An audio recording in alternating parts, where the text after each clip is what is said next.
عزيز الوهاب اللهم إني أسألك. چھوٹے عزاداروں، یہ وہ شہزادہ قاسم ہیں جو صرف 2 سال کی عمر میں یتیم ہوئے تھے. اب ذرا خود سوچئے، امام حسین نے کتنا پیار دے کر، باپ کی محبت دے کر پالا ہوگا. اب یہی یتیم عزم جہاں طلب کر رہے ہیں. امام حسین پر بڑا عجیب امتحان ہے. یہ نوجوان شہزادہ قاسم کبھی چاچا کے پاؤں کا بوسہ لیتا ہے، کبھی ہاتھوں کا بوسہ لے کر کہتا ہے، اے چچا جان، مجھے میرے بابا کی نشانی سمجھ کر اجازت دے دیں. تاریخ لکھتی ہے کہ قاسم کی ان باتوں نے قلب حسین کو اس قدر غمگین کیا کہ دونوں گلے رکھ کر اتنا روئے کہ بے ہوش ہو گئے. ننھے عزاداروں، دنیا کا یہ دستور ہے کہ والدین اپنی اولاد میں سے سب سے زیادہ اسے پیار کرتے ہیں جو زیادہ مظلوم ہو. یہاں حسین والد ہیں، یتیموں سے پیار کرنے والے ہیں، اور اگر وہ یتیم حسن مجتبیٰ کا بیٹا ہو تو سوچئے کہ نہ جانے کن نگاہوں سے حسین نے قاسم کو الوداع کیا ہوگا. بلا ہوئے جہاد کا وقت قریب آتا ہے. آئیے بچوں، دشمنوں کی زبانی جناب قاسم کی تعریف سنتے ہیں.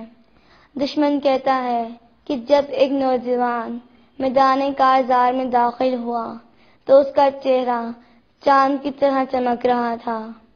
اب ذرا خود اندازہ لگائیے کہ جو دشمن کی نگاہ میں چاند کا ٹکڑا ہو وہ اپنی چچا کی نظر میں کیا ہوگا، اپنی پھپھی کی نظر میں کیا ہوگا.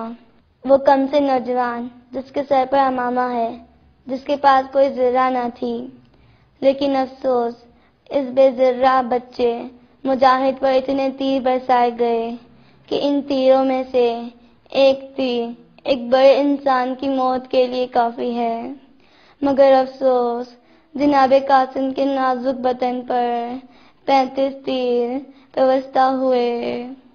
ادھر جناب قاسم گرے، آواز دی، یا اماں ادرکنی، یا اباتا ادرکنی. لوگ سمجھے کہ حسین کو بابا کہہ کر پکار رہا ہے. ادھر حسین لاشِ قاسم کو سینے سے لگا رہے ہیں.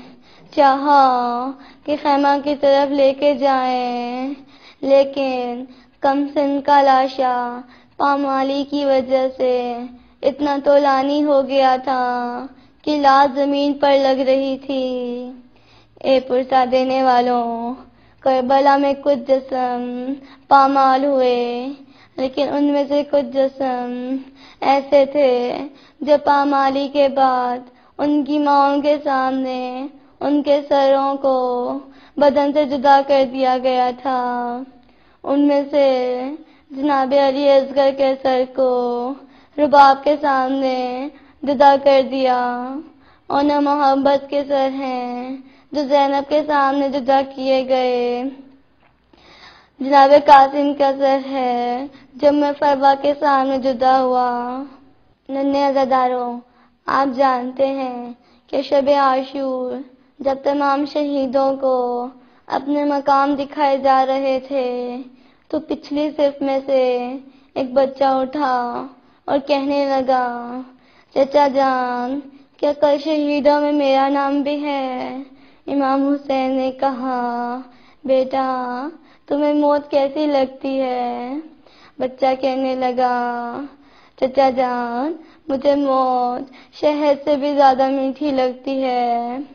آپ جانتے ہیں اس بچے کا کیا نام تھا؟ اس بچے کا نام جناب قاسم بن حسن تھا.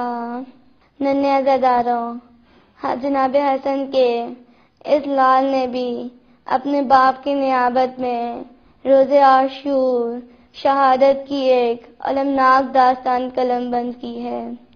ننھے عزاداروں، آپ نے دیکھا کہ کس طرح اس بچے کو اپنی موت کا یقین تھا کہ کل میں شہید ہو جاؤں گا، اور ساتھ کہہ رہا تھا کہ میں موت کو شہد سے شیریں جانتا ہوں.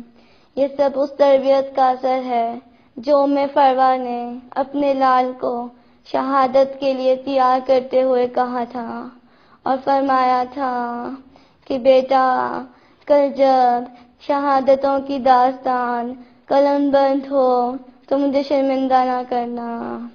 اللہ کرے ہماری مائیں بھی ہمیں ایسی ہی قربانی کے لیے ہر وقت تیار رکھیں۔